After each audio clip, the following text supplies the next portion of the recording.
kumekuwa na utafiti imefanyika na Egerton University, scientists from Egerton University, ambayo ilikuwa inaangalia matumizi ya yale mandawa na wakulima wa viazi kule Nyandarua.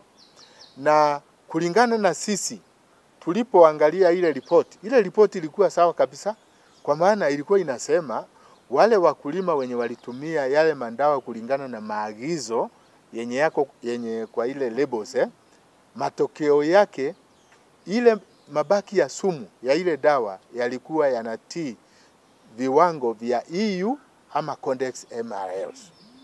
Hayo wameripoti vizuri. Pia kwa yale matokeo waliona kuna dawa aina mbili. Moja inaitwa chlorpyrifos na ingine inaitwa fentrathione, ambayo mabaki yake ilikuwa juu ya ile kiwango imeruhusiwa kwa kule EU na Codex.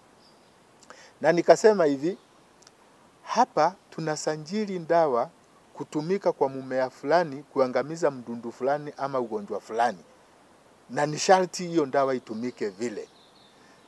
Hizi dawa mbili, chlorpyrifos na fentrathione, hazijaruhusiwa kutumika kwa viazi.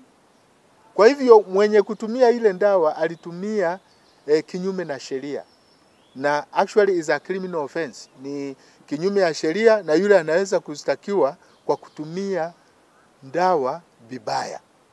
Koguo nikio twiraga andu na wona wagura dawa icio ri thoma agiko ndui no menyi agiko ndui ndurahota ku understand uria kuri andu acio metagwo service providers mathomithitio na marikuo mahuthire nigetha muico-ini tondu ona wahura njiraga andu amarore yo dawa iyo urahura urage nyamu ici irathukia irio ciaku ri umenye ni guciuraga iraciuraga na ni ciumbe.